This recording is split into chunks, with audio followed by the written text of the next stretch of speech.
Please trade just yet. Sit down and strap in for the ultimate Supercoach podcast.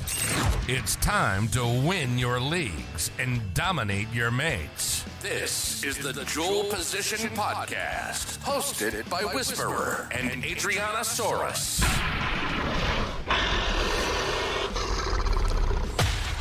You are listening to the Dual Position Podcast, hosted by two of the smuggest blokes getting around on Supercoach social media. Today, I'm joined by a man with big balls, but not quite as big as mine, SCAdrianasaurus, my friend. It was a very, very good Sunday for us both. Yeah, definitely. I didn't have the big balls enough to put the captain on him. It was kind of, I did think about it a bit. I was like, well, look, he is a bit underdone. It is a good matchup, but he could re-injure himself, and that could hurt. I just got too scared, really, and I really just commend the people that had the balls to just bring him straight in and captain him. It was never in question for me whether to bring him in, because I liked the matchup, and I think it was a smart enough gamble to just hope that he gets through the game unscathed. And I think he's a must-have. So that was why I went Harry Grant. I just thought that was a really juicy matchup. But look, I've had some green arrows. I'm not too far behind you. You've overtaken me now, and you've had a ripping week. I'd love to hear about your rank and stuff. But I've had some green arrows, and I'm happy with that. It's a good start. I've got Nico in there. I've got Cleary in there. I've got a nice set of halves, and I've had some green arrows finally, which I'm happy with. Yeah, and that's the thing. Like, we'll touch on every week. We do the 10 big things we learned from the previous week, and one of them is about rank, and we'll touch on that. But yeah, I guess on a personal level, really, really good. It sounds silly, but non-Nico owners should count themselves very lucky, because I genuinely think 250 points could have been there. We had the Braden Hamlin-Ueli drop the ball over the line. 30 points for the try assist, line break assist. He'll kick the goal. So, 32, 33 points. Teague Wilton through the forward pass. So, there's another 17 points with the try. And then you're going to have the goal kick for that. So, there's another 23 points. So we're already at another. When he got pulled off, even I was an owner, and when he got pulled off the field before, I was thank So fuck. we're already at 230, and then the Sharks had 3 sets on the line of the Dragons, and the Sharks looked very clunky with no Nico there. So 250 points could have been on the cards. Look, as a captain, I cannot be too greedy. But yeah, look, it was nice to have a massive green arrow. We'll touch on our scores very shortly, but we're moving into around the league, the last 7 days of big Supercoach news. Normally, I'm really scraping the barrel to get some news, but the week that was gone by, we've had a lot happen. So, in terms of the injury front, we've got AJ Brimson out for 4 weeks. We've got Tulatau Kola looking like he's out with 4 to 6. We've got Jack Whiten out for 2 games with a suspension. Also worth noting, Jack Whiten has informed the Raiders that he's going to be testing the market. I couldn't give a rat's ass. Test the market. He's hopeless. From my understanding, he had a year in his favour, so he could have opted to extend it. And I think he's on pretty good money, so his agent must be quietly confident if he is going to test the market. So I don't know how he keeps getting all these rep honors. Oh, look, he's a fair defender, but he goes back to clubland, and we see him. He might run over for a try, but then he just goes missing for the whole game.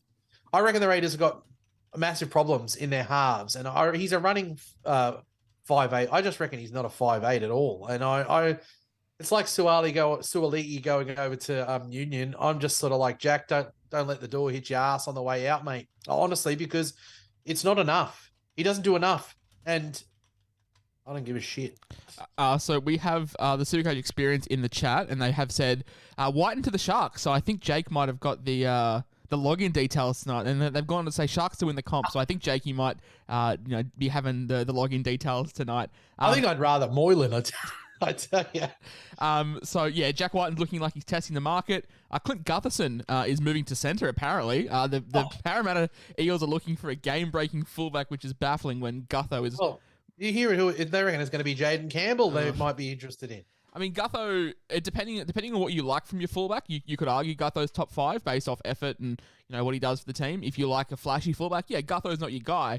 But you've got 2 really good halves in Dylan Brown and Mitch Moses. I don't think Gutherson is your problem.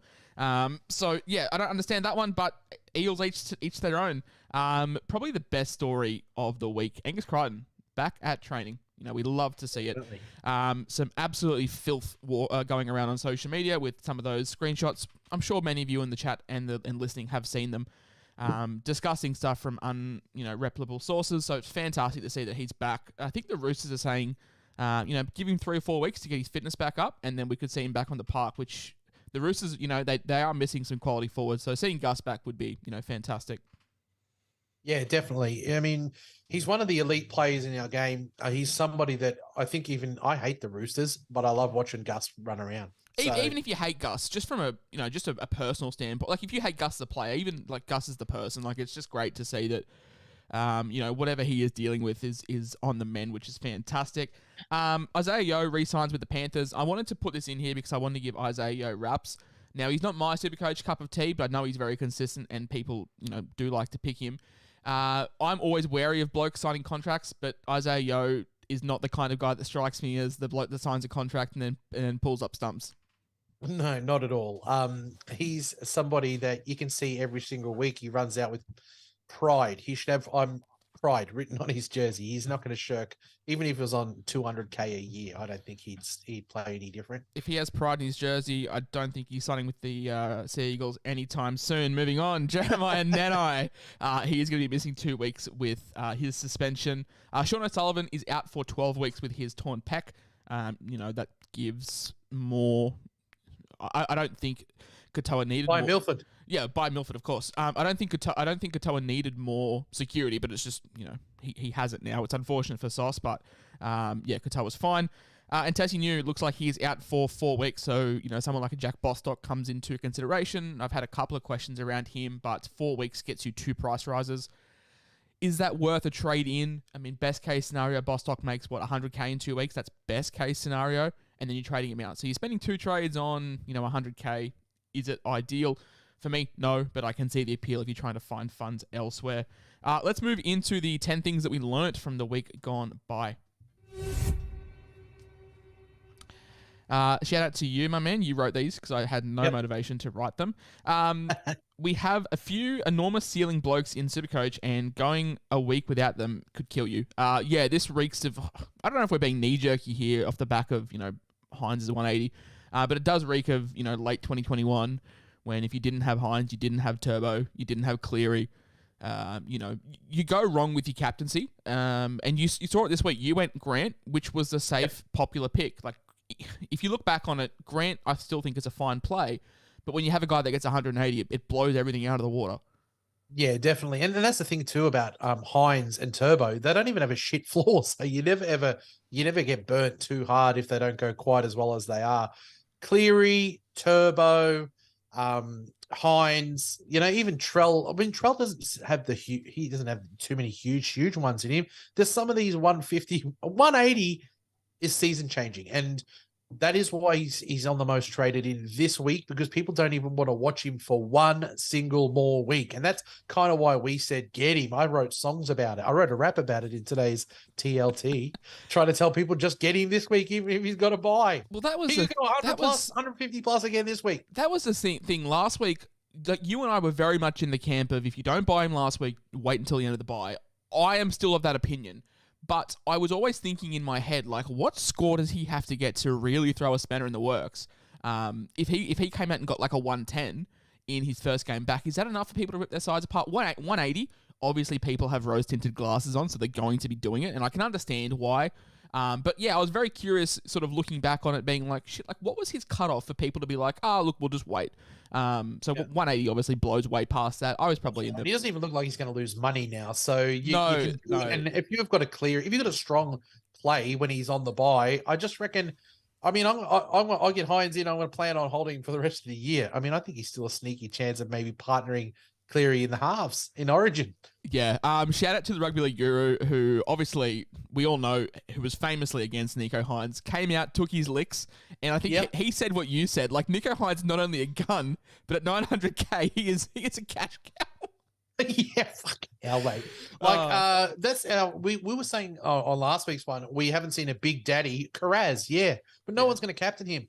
Nico last week was a change maker because people did captain him, and his ownership was only 13%, with 7% of people bringing him in. So it was such a pod move last week. It made such a big difference to the scope of the year. Yep. And that's what I like about the Guru. At times he might put himself out there, but he's just wore it on the chin. Absolutely. So good on you, mate. And I guess that rolls into our next point. One terrific captain score can really boost you up the ranks.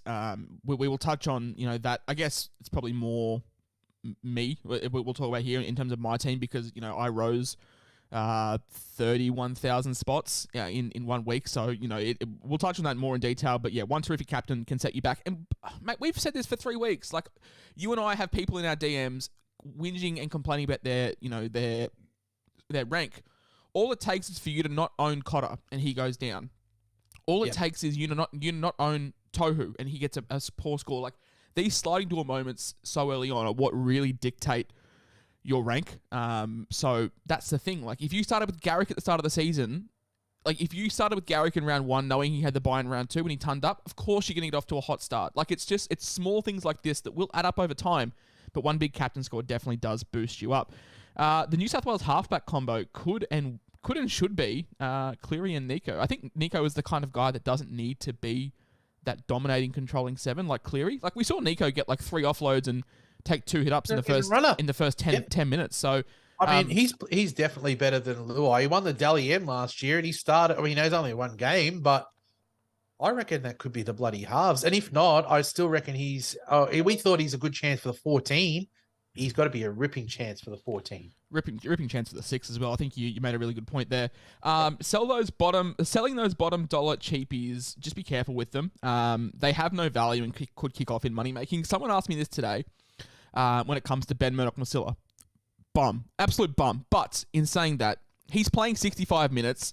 More minutes equals more attacking chances. And these guys at 200k, they fall over for a try and they make fucking 80k in 3 weeks. So, I mean, yeah, what value do you have selling them? I know some people are going to like a Matt Croker, but like I wouldn't be selling Ben Murdoch-Masila for them. Like, it's almost like buying a stock, losing all your money, and then selling then. Yeah, that's right. So you just sit there and you go, well, I made a fucking mistake and there's no one I can go to until I get some bank and I can do a big upgrade. People did that on Warbrick. He was on the most sold last week because it was a 30-30-16. And I'm like, he's got no value. The week before it was all Calm Pereira because we had single digits. And I was like, and then he gets a big ton and he made good money. Well, I knew that if I was like, Munster's back in the team, there's a chance of some attack with Munster in there, surely. And then he gets his money kickstarted. We do just get a little bit ahead of ourselves sometimes. I still don't think that Ben Murdoch-Masila and Mo Ali will work out. But if there's no one better to go to, and even Matt Croker, he's 70k more, and I don't think it's a huge upgrade. No, so, not when someone like Saifedi's back in 3 weeks. Like, yeah, so it's risky. We're getting closer and closer to a Saifedi return. Number 5 here, mate. I feel like you're taking a pot shot at me here. Miller wasn't even close to a trap, considering I called him one of the biggest traps in the preseason, but somehow started with him. For a bloke... So he wasn't as much of a trap as you thought. You were still willing to take a gamble over him, but you had the right points. You said, we don't have a great sample size. We don't love what we see from the Knights, and we haven't really seen more to his game other than a little bit of tackle break. But you can still go him or Meany or one of these other ones. You sort of ended up with him because we lost Marju. That was why, because I wanted a Knights back so badly. Marju went down. But you're right, though. My criticisms of Miller were not Miller himself, but that swap deal, it took so long to get through. And when it happened, that was when Ponga had the hamstring complaint. So Ponga basically sat out all of preseason. Miller was new to the club, and I just didn't think he'd gel enough with the combinations. But in saying that, though, his season has kind of gone the way I thought it would, but it's happened a lot quicker. I thought he would have started, average and built into it, but he started the first 2 games average and then have just gone bang, bang. Yep. And he's quickly up to, nearly 700k as well. So that's he looked like he was maybe a 60+ average. I said he could be more because I think he looks like he's got attributes. Now he's chiming into the back line. He's got a passing game on him, and we're seeing him kicking goals. I don't give a shit about the goals. What was really really good to see, the first 2 weeks, he was just sort of playing off the cut and not really being involved, even in his round 3 game. If you go back and watch the try that he scored off Lachlan Fitzgibbon, it was off a kick, and he wasn't chasing through. Like Teddy, runs through, chases through with the kicks and contests. Miller was just sort of sitting back, and the ball fell down, and Miller that's how he got involved. Whereas round 4, he was sweeping. He was really involved in the set plays, in the block plays, in the sweeps. So that was what I was really, really excited about. In saying that, though, a lot of people are looking at buying him. I would just say look at the night's draw and then look at Miller's price and then put 2 and 2 together and then work it out for yourself. I'm not keen on a buy. I think if we're looking at our buy list, you're more of a fan of a buy of him than me. I'm just not really a huge fan on the draw. And that's I'm putting him in there as a buy because he's got a very low break even now. Yeah. And if you've liked what you've seen, you either go this week or you just say I'm not having him. In saying that though, his worst weeks are probably week 1 and 2. So we know that, worst case scenario, it's probably a 50. So it's not awful. But it's probably the reason why I'm not going to end up getting my love affair Greg Marzu is just because of the draw. But on Greg Marzu, could he be 2021's Brian Toto? I mean, he had 11 tackle busts. There's 22 points. I mean, he had a million hit-ups. Like, the bloke is what we thought of him. The criticism with Marzu has always been his defense, but I've always been of the opinion of the Knights don't have a squad built to win games on the back of defense. I think the Knights are a side that need to go out and play some really exciting footy and try and win 30-20, not 10-8. So I think Marzu in the side offers them so much, in attack coming out of their own end. If Gregosaurus goes out and scores well this week, he is in my team. Yeah, it makes it harder. Fuck about their draw. I wanted him for round 1 because I knew he had this in him. Yeah. And if he wasn't injured, I would have had him. And it's like you sort of falling into Miller. I would have had Marju and I would have got a ton, So look, if he goes well this week, even against the draw, I still think he's going to bust tackles because have you ever seen him with his bloody shirt off? He's an absolute fucking monster. Pretty big. I'm going to get him in as my 4th piece in the center wing if he goes well this week. Yeah, definitely. Number 7. Has Cam Murray turned into Des Gerbo? You made a really, good song. I'm surprised the record label hasn't snapped you up after that one, but I think you make a good point. Something to worth note, Jason Oliver, a really, really good rugby league writer on Twitter, posted a really good stat the other day about Jake Trbojevic, saying that on last year, he was averaging 14 passes a game. This year, he has thrown 13 passes in the first 3 weeks. So his passing's come all the way down. And then I asked Jason, I said, hey, can you have a look into Cam Murray? And I just want to see if his linking has gone up because it's something that, we have watched. And this is, I hate the term never sell a gun. I just think it's so outdated because if you can get similar output for cheaper, then do it. Will Murray come back? Yes. Do I want to sit around and wait a month for that to happen? I don't know. I'd rather just get cheaper. I know that I'm selling low on Cam Murray and it's not a great investment, but it's just I'm not really seeing it. I think, he was absolutely off his feet, gassed, off his ass last week, and he was on 60. He updated to 60. I was on Sav. I was on the Supercoach Experience wrap up show on Sunday, and I said to Savs, like, people are saying, oh, Souths have no forwards. Cam Murray's going to play big minutes. Absolutely. But Cam Murray relied so heavily on the quick play the ball from other people because so if Arrow, I think Jai Arrow being out's a huge out for Cam Murray because Arrow's so good at getting to his hands and knees, getting a quick play the ball. Cook goes off the back of that and there goes Murray. No disrespect to Mo Ali or Shaq Mitchell or, Daniel Saluka Fafita, these kind of guys, but they're not quick play the ball guys. And that's just holding up Murray in his ability to run through and, get quick play the balls and accelerate. The worrying thing for me was, he had a 60 this week. That's fine in base. But the week before, he had a 52. He had a 62, but he had a line break in that. So that goes down to 52. The week before, he had a 41. Week 1, it was an 80 with some attacking stats. So it's, 2 pretty dud scores, 1 average score, and 1 good score. Yeah. Considering we paid $750K for him, it's just it's hard to stomach. Yeah, it's a worry because I reckon I only saw 3 runs last week. I don't know what landed on the sheet for stats.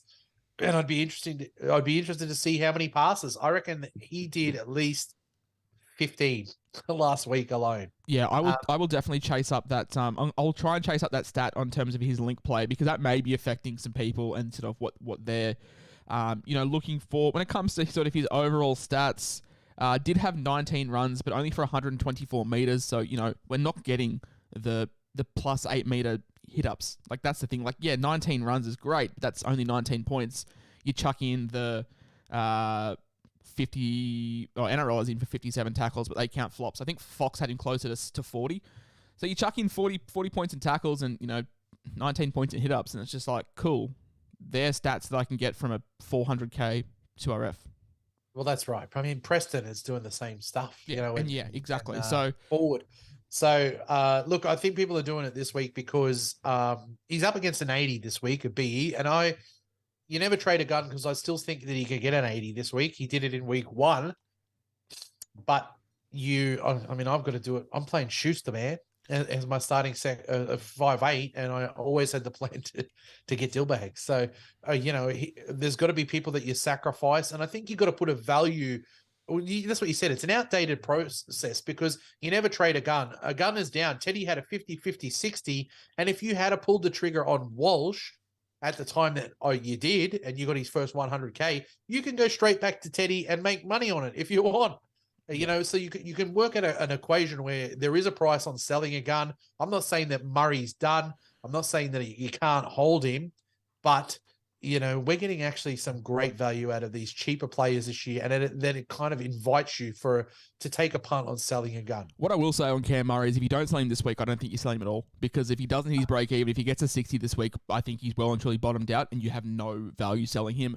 I know for a fact I've sold him at a shit time. I should have done it last week on this podcast. I said that I was trading him out, but Adam Dewey's sort of diagnosed turf toe really put the damper on that.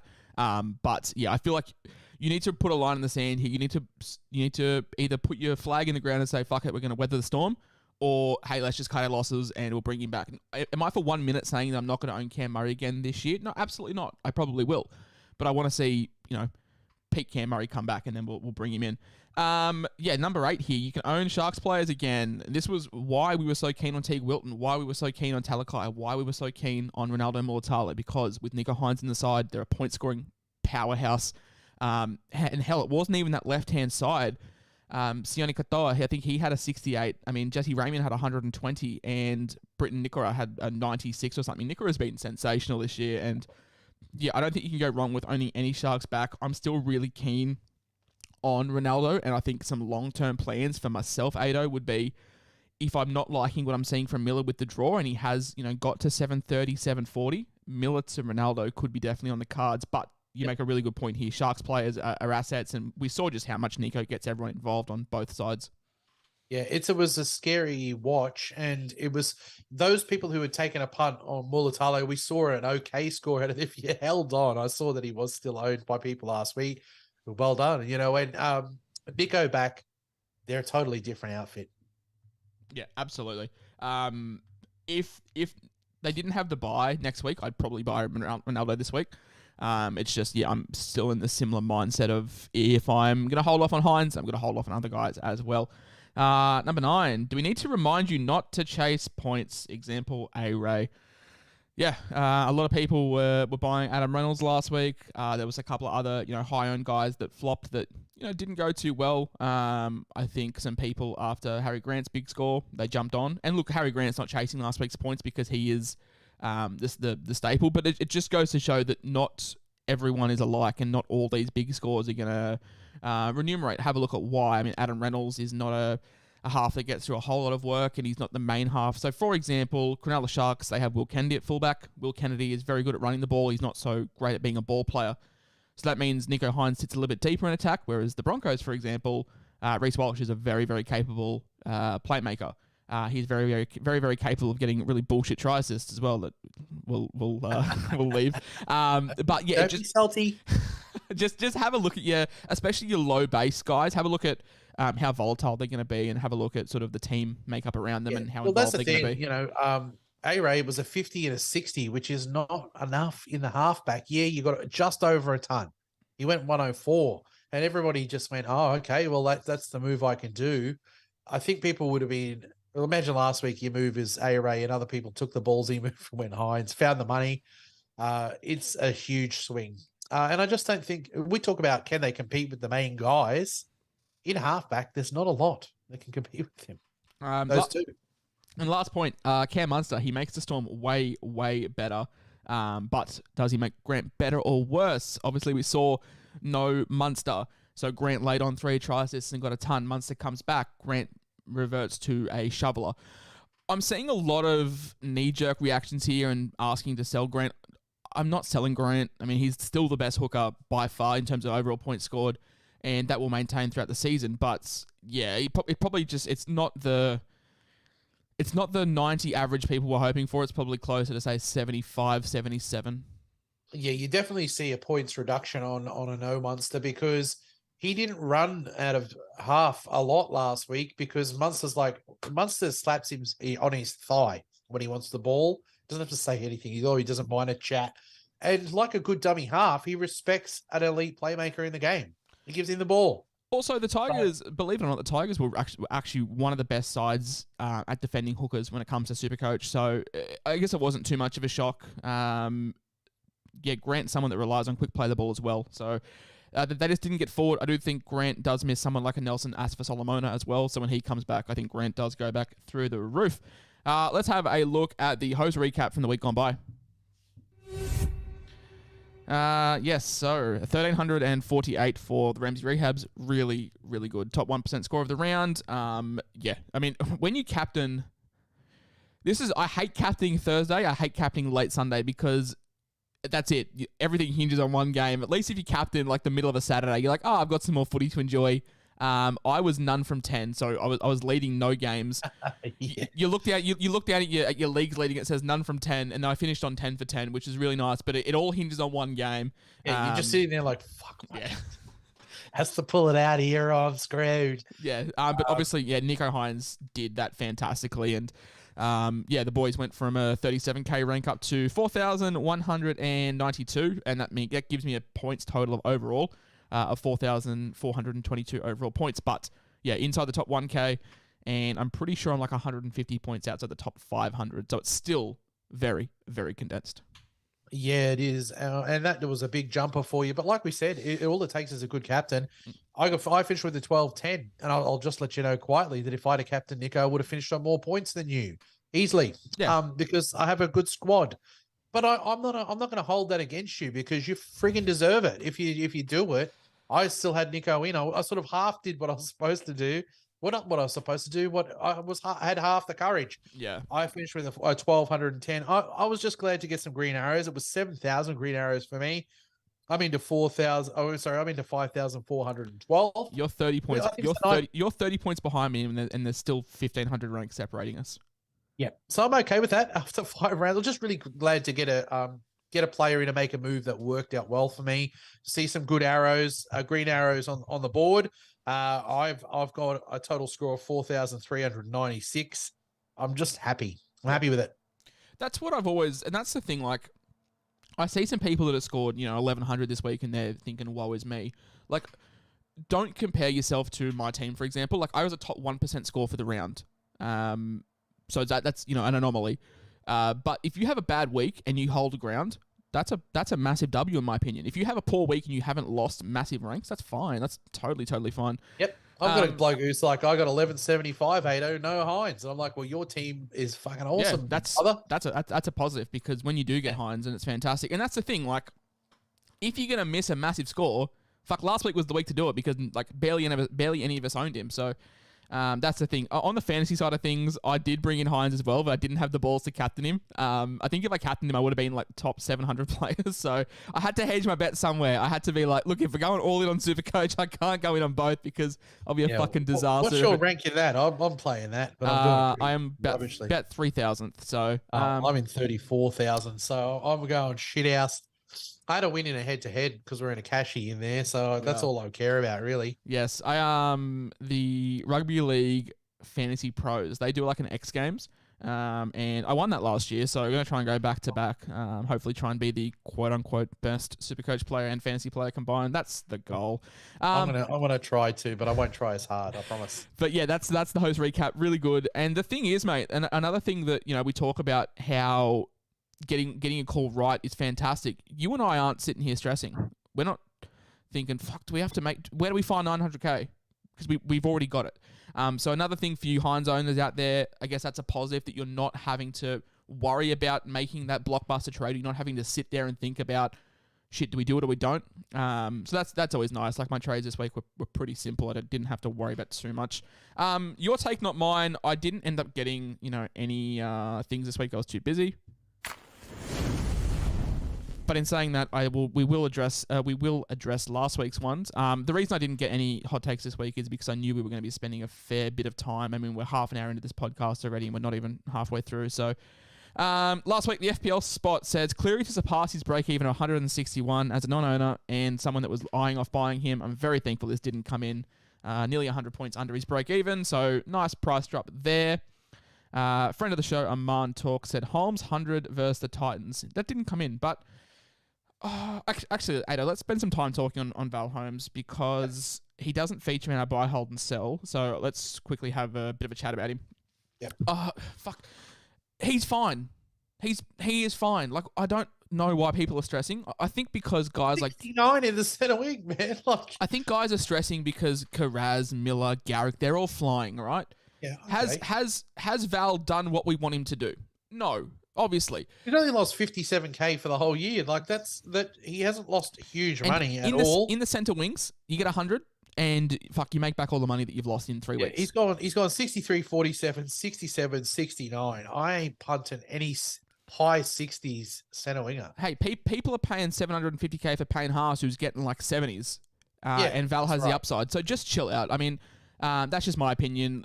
It's fine. Like, don't stress. I just see him as a piece in there. He's going to be top 5 center wingers for the year because he's so consistent. He doesn't have a bad floor. 47 was his floor. Exactly. It's not like you're paying top dollar for Alex Johnson, who is so reliant on tries. Like, a bad game for Val is still 50 points. Like, just it's fine. He's so safe. He's safe as houses. He's a piece in my premiums, and I'm not moving him on. Yeah. Fantastic. I just wanted to quickly address him. Moz said Grant back-to-back 100s. Oh, I wish, boss. I wishes. Fucked over. You're 44. And Cooper Troth, Walsh under 35. Fuck this man. I mean, I'm so sick of Reece Walsh. It's so fun to watch him play, but as a non-owner. It was 84 last week, but he made over 100K. Yeah. You know, so, and it looks like it's a good move this week. I can see on the traded that people are doing it. People are selling Trell. And I kind of said, I don't know about that. Yeah, we'll talk. Trell's been underwhelming. We'll talk on Trell because Supercoach Spy put out some really good intel on Twitter just around Trell, and we'll touch on that shortly. Let's move into, if I can get the right sound thing, buy, hold, and sell. You did this week, and you had Paul Alamotti as a buy, and I instantly messaged you, and I was like, Why? We're at round 5. Who the fuck doesn't own Paul Alamotti? Well, it's not owned by everybody. So, look, he's got a break even of 14. He's been actually very playable. You know, he's been very good. So I just reckon, if you've made a mistake in there, I mean, who's a mistake really that people have gone to start the year? Maybe if you went a Willie Army and he's still not back into that team, he's got a calf injury. Nah, mate. We want Viliami Vaela. We were all a year too early. Last year we were all hyping him up. We were a year too early. Right, he's good. But look, it was a 22 to start. Then it's been a 48, a 78, a 41. I'm sort of saying with Val, he gets 60s and then a 40 as a poor score.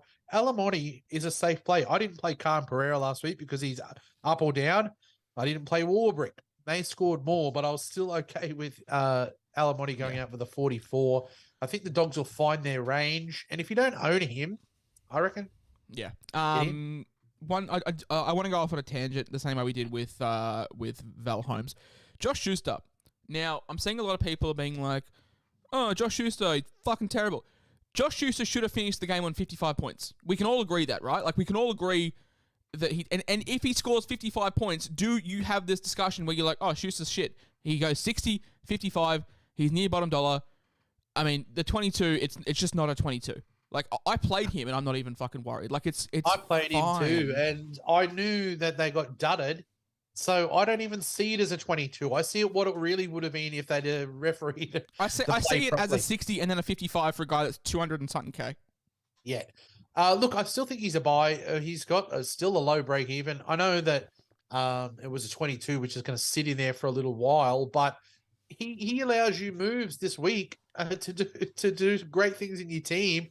A lot of people are saying, "Oh, I'm worried about his floor." Last week wasn't a floor. It was a 20, but that's not his floor. Hey, if the game gets refereed properly, he also scored 20 in a side that put up 16 fucking points.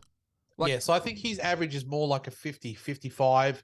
and I reckon he's probably going to go get 50s, 60s, and 70s. I just don't see a 20 out of him if they don't have these absolute howlers. Yeah. Yes, if he's relying on attack, of course. Of course you are. But Of all the players in our NRL competition, he's not one I worry about. Can they produce the attack every week at all? I don't know, man. I feel like people want all their bottom dollar price players to be like 2019 Payne Haas, just come out and average 75. Like that's just not how it works. Like they're not going to get a good score every week. Cheap for a reason. Like just write it out. Buy Coley Lemu. I had him as a buy last week. I've got him as a buy this week. You know, he's still got another 3 weeks in this Dolphin side. And a little bit of intel because Ado and I are very, very vocal and critical on this.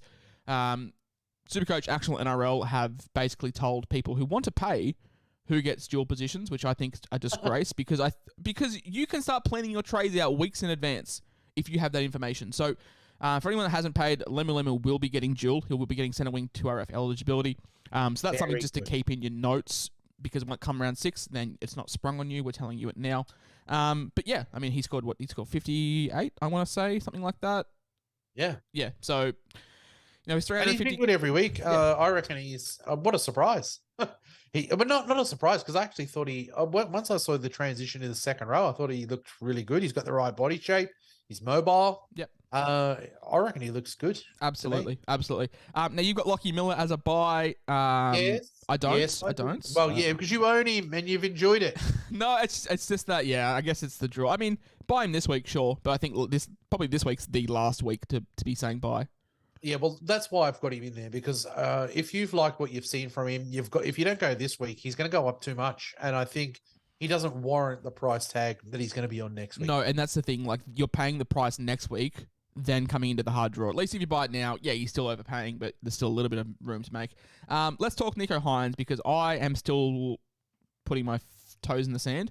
You captained him, like you brought him in and captained him. That's the thing. Like, buy him last week. Don't buy him this week. Like, you're pulling your team. No, because in one game of if Nico went out and scored a 50 this week, because he's going to be the highest captain this week. Yeah, which I so fucking hate. You're going to go with everyone else. It's not going to hurt you at all this week. So I just reckon what he can do to you is more scary than what he won't do to you. The only reason, if you plan on having Nico for the rest of the year, you might as well just do it now.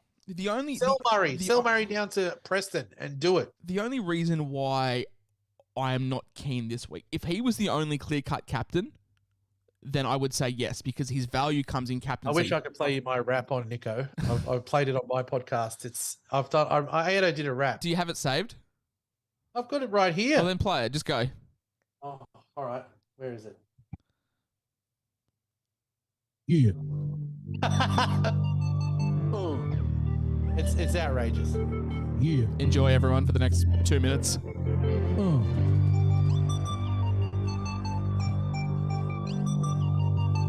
It's got a long intro. My first foray into rapping. I ain't the rapper, but I'm gonna spit this rhyme. You won't get rookies who didn't bring in Hines. Big boy pants is what you needed, son. So bring him in and don't be dumb. Throw the C on and double down. For goodness sake, you grade A clown. It's Nico. It's Nico. It's Nico Hines. It's Nico. It's Nico. It's Nico. It's Nico.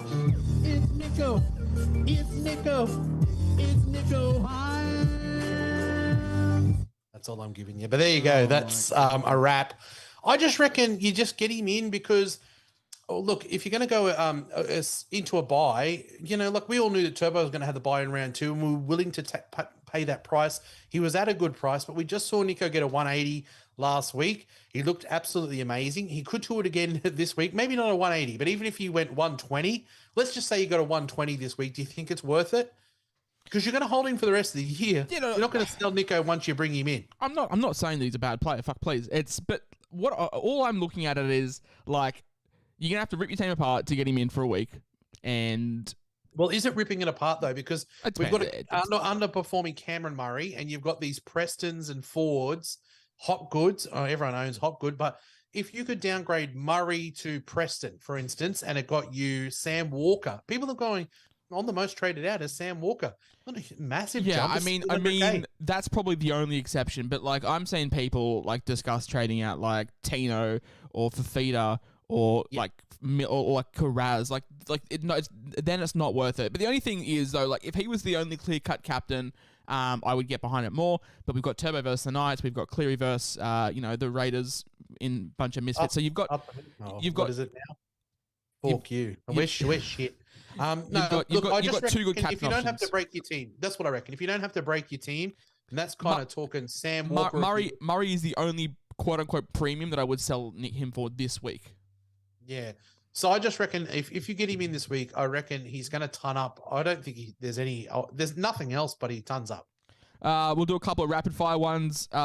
Preston. If you don't have him, it's a poor score, but he's still going to make a lot of money. So get him in. On the holds, we'll rapid fire these ones.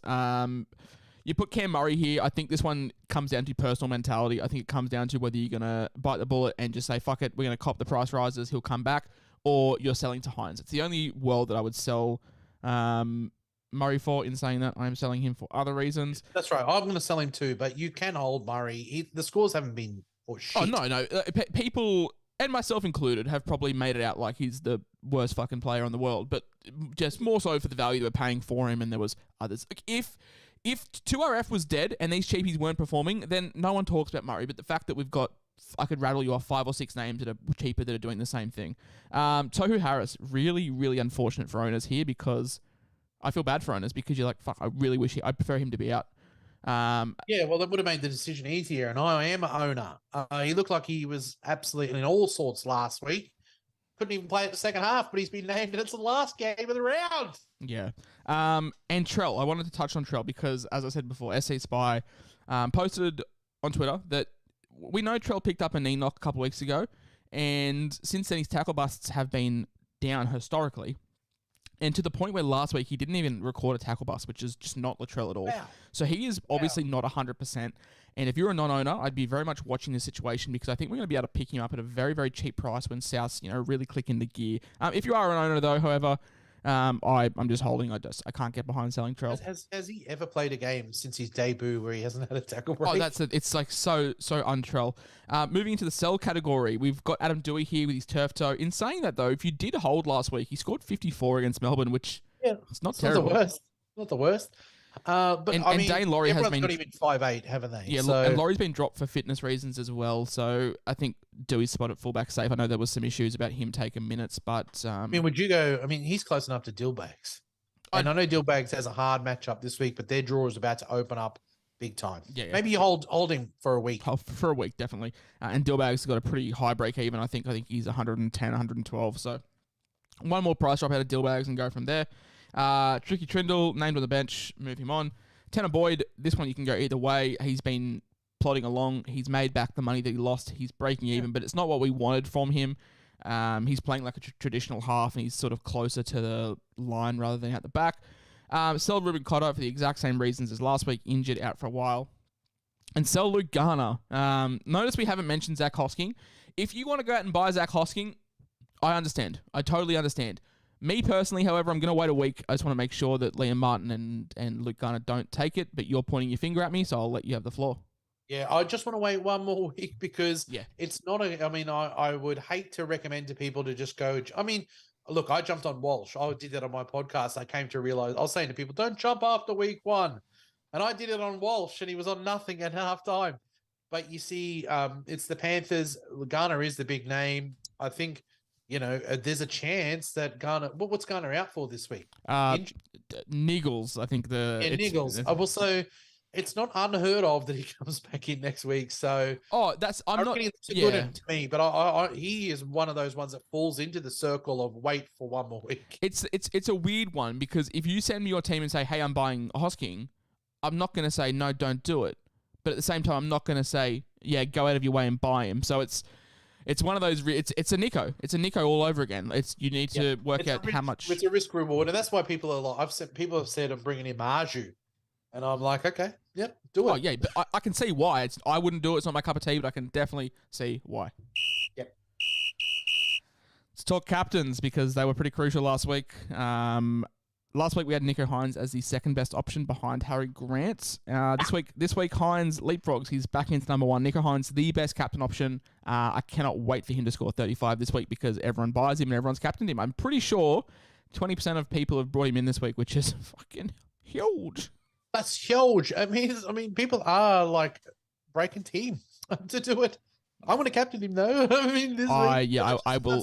At a big score. They're at home. I will also be doubling down and captaining him. If Nico doesn't go above 100, I will do a shoey of raw eggs on the potty next I have week. obviously you're 3 raw eggs, a shoey. I'm assuming you're vice captaining Turbo like any sane person.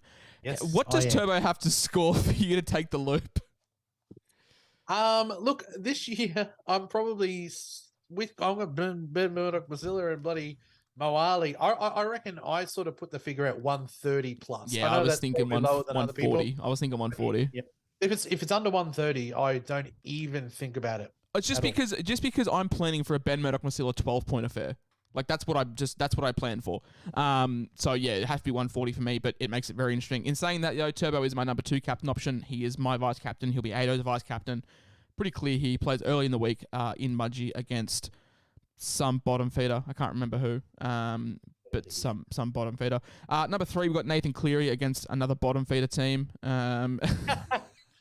Well, we're in all sorts too, mate. But Cleary, I don't want to say he's back because 77 is still well below what we know he can do.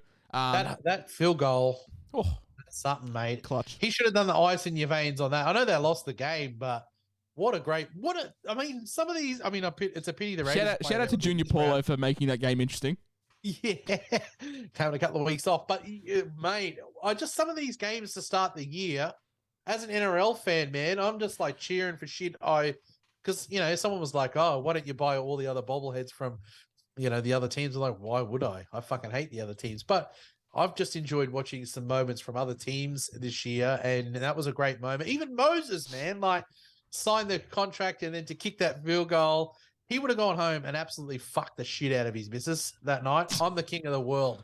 He would have said, what's Gutho's nickname? King Gutho. King Moses. Yeah. Lord Moses. Yeah, we had a couple of really good games. I think another really good stat getting around on Twitter. In the first 4 weeks, there has only been 69 minutes, of actual gameplay where the lead has been bigger than 3 tries, and that's across every game for the first 4 rounds. So we've had a really, really tight. What a great start. Yeah, we've had a really, really tight. Number 4, I've got Teddy. Now the reason why I've got Teddy is because Parramatta fucking leak points to fullbacks. Yeah, if you still hold to Teddy, it's kind of like a way to burn back these Nico people. Everyone's going to have Nico and captaining this week. Teddy he's got a big score around the corner because the thing about Teddy, he's had some bad scores this year, but while I owned him, I was like, damn, he was so close and he could have got 120 this week, 130 this week if all those passes stick. If Suaalii, you traitor, if he passed the ball, so I don't hate it. Yeah. Parramatta leak points. I think they're averaging 90 points a game against fullbacks. So Teddy's in there, as is Reece Walsh. It seems like he is the new flavour of the month with the scorers, and he's getting the unicorn. Unicorn Walsh. Oh, you salty prick. Mate, I was so fucking salty when Herbie didn't get that try assist. I was like, are you actually taking the piss? I always give it to the fullbacks. Oh, but and then I put like a literally like exact representation of when Nathan Cleary didn't get it for the Brian Toto try, and then Crichton did. Well, Nathan Cleary not getting something, no one's going to have a cry over that. Oh no, and then kind of weird this year. I think actually we're sort of. I can actually get a feel for it now. A lot more is going to these centers, and I know that in that case it would have been Herbie, but they still always find these flavor of the month. Walsh is the flavor of the month, man. Well, that's what I was saying. Like, and I think I said this to Savage on the wrap up. Roles reversed. Reece Walsh is Tom Chester and Herbie Farnworth is Val Holmes. Who gets the try assist? Yeah, that's right. Valentine. Yeah. Look, it is one of those things we have to take into account. And I know it sucks, but you get these popular players and they'll find ways to give them. Oh, yeah. I was just sitting there like fucking seeding. I was just like, God damn it. Like, because I loved Reece Walsh as a buy. And that's the thing. Like, I was not against Reece Walsh, but I just loved Carraz that little bit more. And I was like, look, hey, Karaz in his own right got a 76. he's fine. mate. I'm obviously I'm not upset with Karaz, but it's just like I went Karaz over Walsh. I really want to see Karaz get 100 and Walsh get 3. So yeah, definitely don't hate Reece Walsh at all. So they're the top 5 captains. Just to recap: Hines, Turbo, Cleary, Teddy, Walsh in that order. We have 5 names and only 2 positions, which is we're getting back to the spine players of old. Let's do trade talk and make sure I've got the rights. No, I don't have. Okay, we'll just press this one. I should change my middle name to Boost because we're going again 3 in a row. You're a fucking animal. You know my opinions on them. I just think they're overrated as fuck. But I'll talk to you in the buys. In saying that though, like I say probably I sound like an addict. I'm done. I quit. I promise. I don't have any. I don't think I've got any issues to fix up now. I only had a couple, so we should be able to sit pretty tight. In saying that though, I can't wait for 4 players in my team to get a HIA or get injured, and we're fucked. So I'm gonna go Ryan Sutton out. I've been waiting to do this one for fucking 3 weeks. I would question that one from you as a Raiders fan. I was just like, no, I can't. We said in the preseason, like when TPJ was out, we're like, oh yeah, he was good at the Raiders. He got a really good PPM. Yeah, but we just said, bro, like what the fuck is Serraldo doing? I'm sorry, what the fuck is Serraldo doing? Like he's naming 2 utilities, not playing them, and Sutton's still only getting fucking 45 minutes a game. It's just like, that's right. It's weird. It's weird stuff. So I think the pick was fine on paper, but yeah, it just hasn't materialised. So Sutton is out for Joe Tarpany. Now we have money for Payne Haas, but we're going to go with Tarpany, and I'll explain why shortly. Cam Murray, he is out. I know we said this last week, but I promise everyone, barring any late in the week injury news, Cam Murray is gone, and Jackson Ford does come in. We were going to do that last week, but we opted against it. Well, that is the perfect description. I have not let go of Murray lightly. Oh, yeah. And he's not a light let go. You don't do it so easily. But I think Jackson Ford is that guy. Yep, I reckon so. I've had him since the round 1, and that's I want to take advantage this week of having some play. I had Preston from round 1. I had Ford from round 1. I never give Sangster credit for much, but shout out to Sangster because I'm pretty sure he was pumping up Jackson Ford when he was only like 2% ownership. So yeah, I mean, I liked him from his Dragons days, and I thought they absolutely butchered. They knifed him for using him on his talent. He looks great. And Webster loves him. Webster loves him. Absolutely loves him. Absolutely loves him. And then the last trade, because we are activating our 3rd boost, is Tanner Boyd out for Cleary. So Sutton, Murray, Boyd for Tarpany, Cleary, Ford. Now, the reason why we have gone Tarpany over Haas is because I'm looking at the price difference between Hosking and Dory, and I need about 100k behind me. And by going to Haas, it only leaves me about 70. It only leaves me about 70k, and we're relying on a Dory hat trick to get us there. And I really just don't want to do that. So Dory's break even still 11. We'll get one more very small price rise out of him, but then we're looking at Dory to Hosking next week. Hence why that's smart. It's smart because you're thinking ahead, and you're not just thinking about this week's trades. You're thinking about next week's. Well, that's the thing. Like if I said to you, Haas and Dory versus Hosking and Tarpany, it's not close. Yeah, that's right. I mean, look, when I thought I was on the news of Harris Tohu, Haas was my guy because you look at his scoring for the year; it's been exceptional. And the decline is over. Just because I'm not buying Haas doesn't mean he's not a Haas. Yeah, just because I'm not buying Haas doesn't mean he's not a buy. If I had the money, I'd be getting him in a heartbeat. Well, obviously, I watched the Raiders very closely, and even though we were dog shit last week, I felt like Tarpany was starting to get shitty. Still scored 67. Haas played phenomenally, got 74. Tarpany went under the radar and scored 67. Yeah, but I felt like there was a point in that game where he got shitty and he started to bust tackles and look for the offload. I reckon he's going to come good. Before you name your trades, I want to plug my own shit. Plug it. I obviously did that post on Payne Haas, on the Ramadan post. He had his first game of the Ramadan cycle last week and was phenomenal. I went back and had a look at all of his games during the Ramadan period as a proud Muslim man. He is exceptional considering, what he puts his body through. His scores actually have increased in the last 4 years. So, yeah, jump to my socials, have a look at that if you were concerned. Much respect, too. On him or me? Him. Well, you. Also, but for the fact that they, no food, no water from sun up, sundown. Haas obviously trains during the day as an elite athlete. I think I read a story last year. They played Parramatta up in Northern Territory, and Haas was training during Ramadan in the Northern Territory. No food, no water. as far as a specimen goes, I don't reckon there's anyone like him in the game. Yeah, 100%. Okay, what are you doing, my friend? Because you had Tohu, and you obviously were looking at trading him out, but now he's named. Yeah. It leaves you in a really awkward spot. Yeah, well, I'm not trade happy like you, so I am in an awkward spot. I think I'll probably sit on it, to be quite honest, but I'll be absolutely Scrooged if he doesn't play, because who are you going to move him to? His last game, and I'm not going to move him to anyone he's playing. And that's the thing, like if you know Tohu's fine, you don't trade him, but it's like shit. Like I just don't know. He's the last game in the round. It's such a conundrum because my bench is Moali and Murdoch Basila. Whoa! Oh, so you have Tohu in your front row. Yeah. Oh, Grim, you have shit creek with no paddles, my friend. I'm up shit creek. No, look, if I was doing a boost, I was going to do Tohu Harris to Haas. I was going to do Brandon Cheese Smith down to still got Sonny Luke. And then I was going to do Murray to Dillbags. You still got the cheese. Far out. I've still got the cheese. So those were my if I do a boost trades. On that one, are you a Luke man or are you a Hands man? Hands? Well, is Hands going to keep getting games once Lane's back? I don't know. Like, Hodgson's not an 80-minute hooker these days, and Hands looked good. Like, he offered them a fair bit. Well, so he looks great. He's got great hands. He looks good. No, I don't know. I just don't know if he's going to get a run once Lane comes back in. It's worries. There's worries. So look, I just reckon that Luke, he's out this week, and so if I do the trade of Brandon Smith down, I get good money, and the money actually in doing that allows me a thought of Marju next week from Alamotti if I wanted to do that. So am I going to be like you and do? But I boosted last week. Attaboy. I will. I had Brew on. We're going to go together. Brew last year. Brew last year was so anti-boosts, and I fucking convinced him. I'm going to do it to you too. You're gonna get influenced.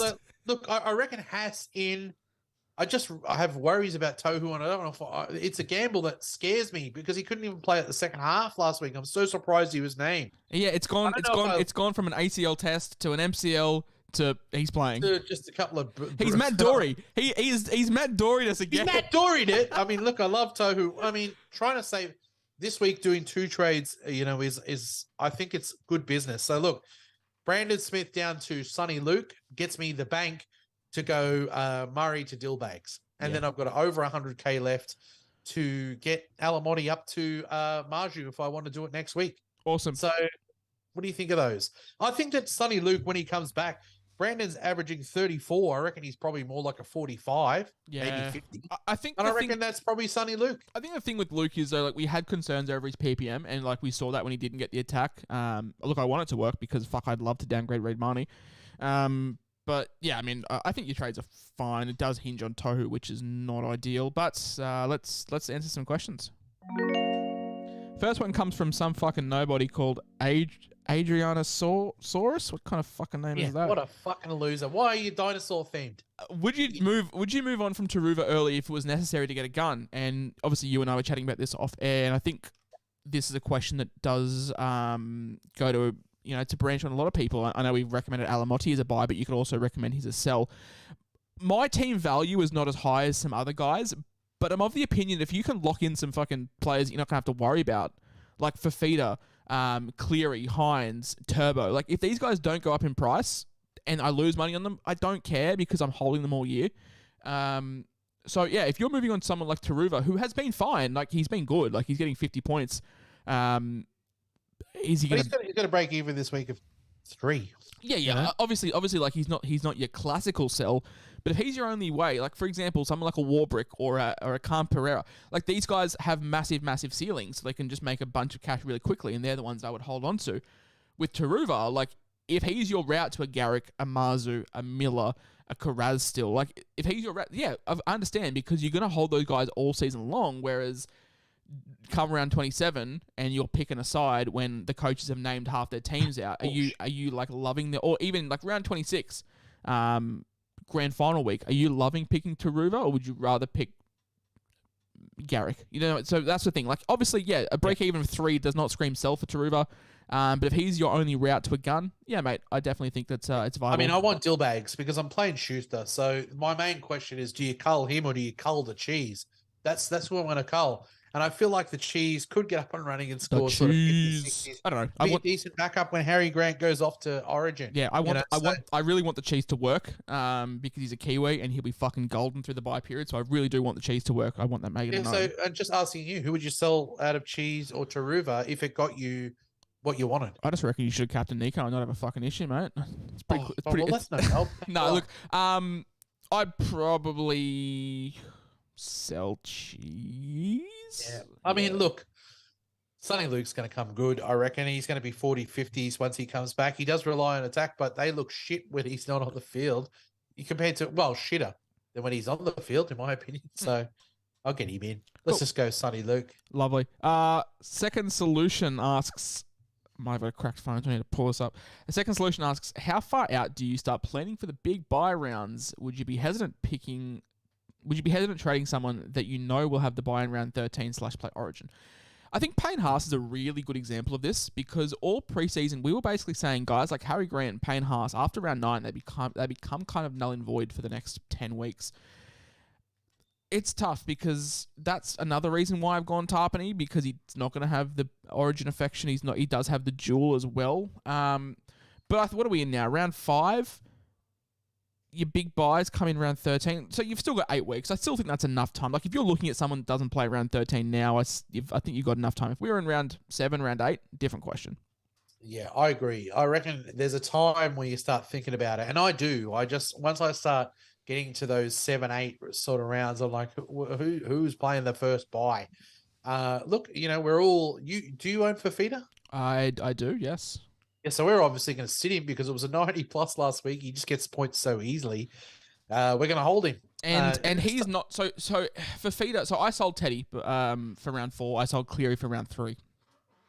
The reason why, obviously, I'm not selling Fafita is just because of the break-even more than anything. Like, yeah, I want Teddy back. I want Cleary back, but I could get them back cheaper. I don't think you're going to get Fafita cheaper for another month or so. So I don't think so. That also comes down to it. Maths, and I will have a point where I start to look at the trades that I make.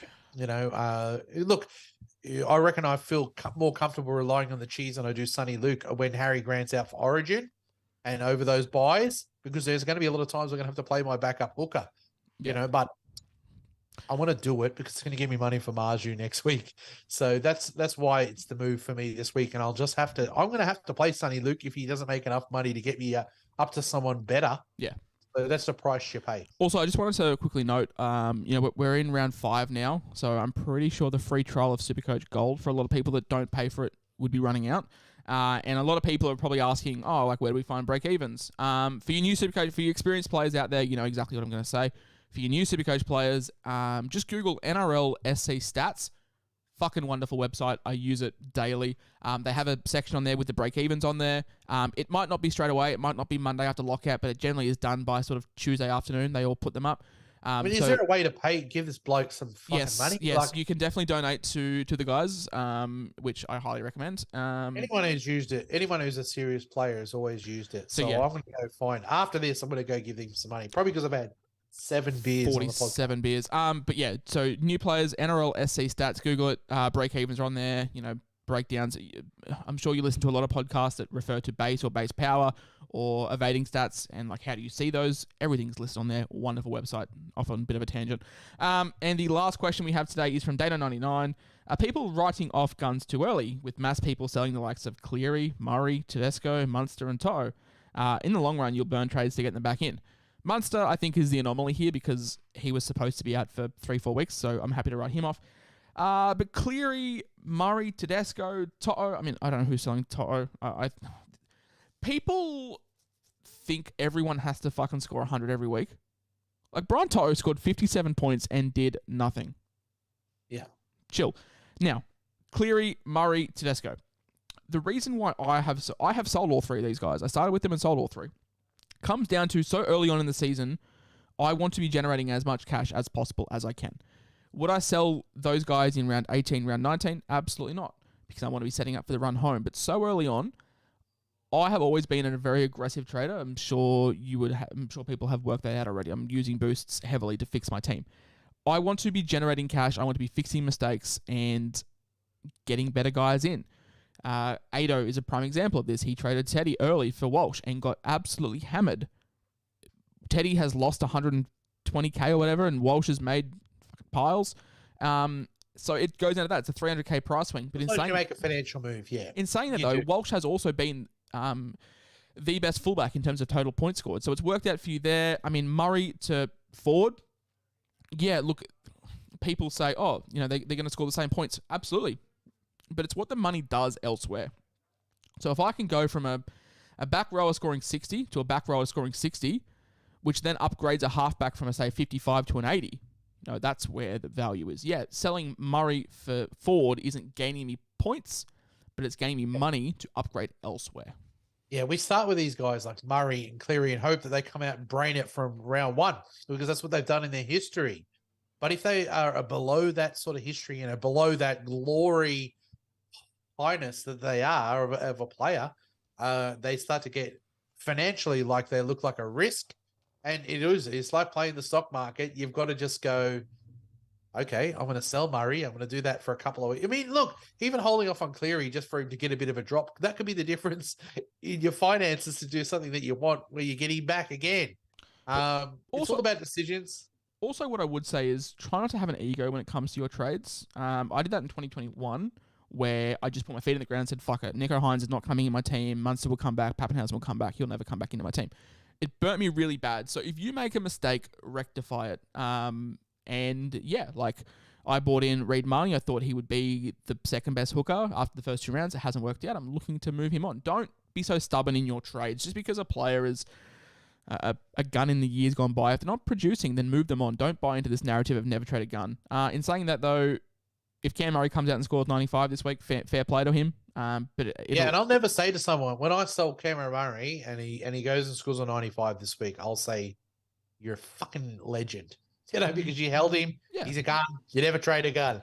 But all those other guns that we traded, it was a right move. I sold Teddy. I've won so far. But sometimes you got to hold your nerve, and if it pays off when you hold your nerve, you deserve it. I also think look at it as a bigger picture. Don't just look at it as X player out for Y player in. Look at it as to why you're doing it. So, for example, Jackson Ford, he's not exciting, but he lets me go Boyd to Cleary. So it's bigger. Boyd to Cleary, man. Like there's that's bigger. Yeah, there's fucking upgrade and a half. There's bigger things than just the one trade you're looking at. Let's move into our tips for the week. Mate, for the first 4 weeks in a row, I have gone 4 from 8. You did the exact same thing until last week, where you finally nudged ahead of me. You got 5 last week, so you are now 1 tip ahead of me this season. I did the Raiders too. Oh, of course you did. All right, let's go the Chooks. The Chooks are $1.50 favourite up against the Bunnies. So up against the Eels. Yeah. I'm going the Eels. Give me the Eels.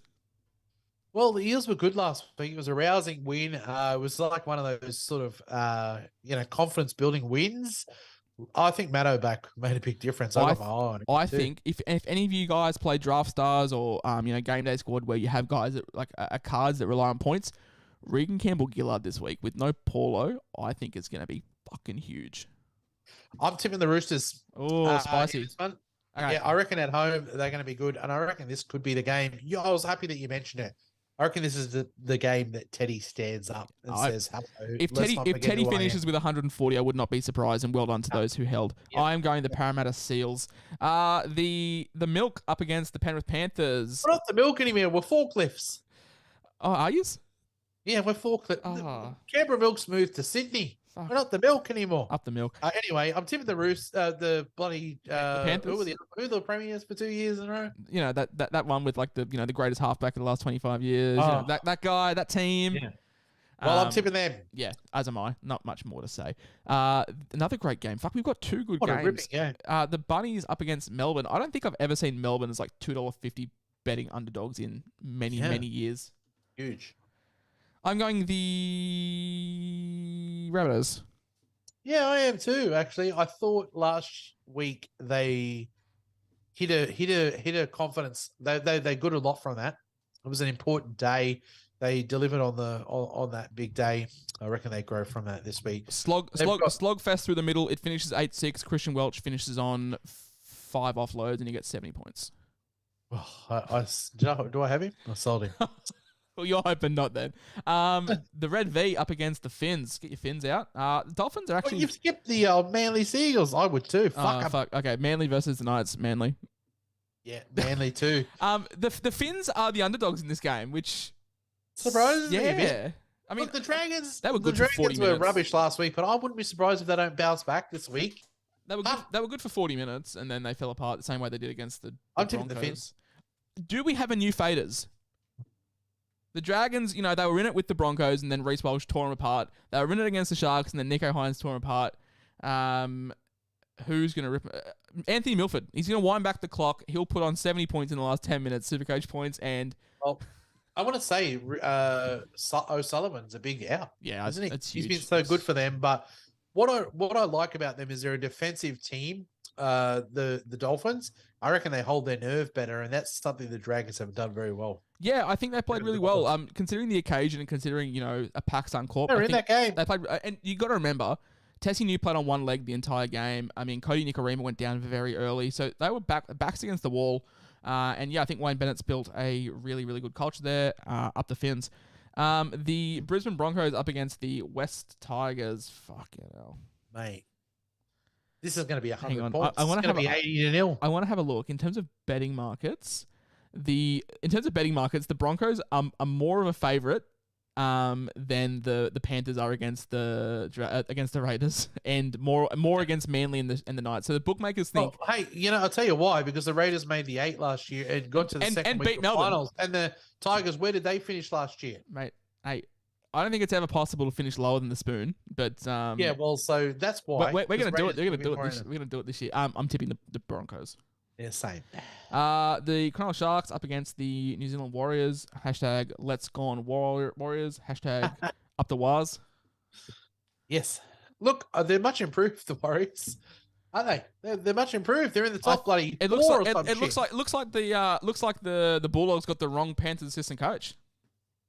Well, looks like it, doesn't it? Webster's, I think, he's yeah, Webster's smoking really cigars good. and he's having a great time there. Why wouldn't you? Look, they've recruited well. They look good. Tamari Martin is out. Yes, So Volpe comes in. yeah, Volpe comes in. Tamari Martin has a concussion, I'm pretty sure, with the 11-day stand down. So And yeah, how good was Sean Johnson last oh week? mate, Sean Johnson. I want to quickly say, like, Sean Johnson, I won't pick him as Supercoach. He could be fucking $2 and I wouldn't buy him. But just to see him with a smile on his face, you know, after the game, he did the video for the Instagram. He just looks so happy. Yeah, I'm really, really glad for him. In saying that, it's all going to come crashing down, and Nico Hines is going to put on a masterclass. I'm tipping. We've talked them up so much. I know, I'm talking the big win for the Cronulla Sharks, but if you're a Warriors fan, let's go on Warriors. They're my second favorite team. Are you a Let's Go on Warriors or you are Up the Wars? No, I'm a Let's Go on Warriors, 100%. Or actually, the Bunty Society. Oh yes, shout out Anton Poster with his 10th mention on the podcast this year. In the last game of the round, One of my fave peoples in the NRL Supercoach community. Absolutely, one of the last games of the round. The Bulldogs up against the Cowboys. Fuck, both these sides need to get some momentum happening. Yeah, I've got the Cowboys. Bulldogs. Oi, okay, I've got the Cowboys. I got the Bulldogs. I reckon at home after. Oh, look, they were so close to winning that game last week. I tipped them. I thought they could get the job done over there. They sort of seem to be a team that makes mistakes one week and then they rectify them the week after. And I can't believe you're tipping the Cowboys. You fucking hate them. No. It's funny. It's funny when, like, I have Supercoach agendas and they bleed into Twitter, and people who don't follow me just think I have agendas against the team. One, I don't dislike the Cowboys, but I'm a Tigers fan. We got fucking rorted last year and then the 2005 grand final. But I mean, look, I got to give love to my man Todd Payton, former Tigers cult hero. So, yeah, I just reckon at home they sort of. I reckon they right the wrongs of last week, the mistakes they made, and I reckon they have a bounce back. I'm looking forward to this game. They grow a lot from that crowd. I'm looking forward to this game because I think it's the last game that we don't see Scott Drinkwater, or it might be one more week, and then we see old Trapwater back. My man, People will bring him in too. Please do so. All right, that has been round 5 done and dusted for the Dual Position podcast. You have been blessed with 2 very, very happy coaches this week. Yeah, thanks to some big moves. Hopefully they pay off. I cannot wait for the Supercoach curse to strike this week with everyone buying Nico Hines and he gets a 41-point performance. Well, So be it. You'll have no boost to fix it if it goes shit. Too true. I've been the SCWhisperer, coach of the Ramsey Rehabs, joined by SCAdrianasaurus, coach of the Rapana Bananas. We will see you same time next week. Up the wires. Love you. Let's go on, Warriors. Let's go on, Warriors. Up the wires. Whatever your preference is, we will see you next week.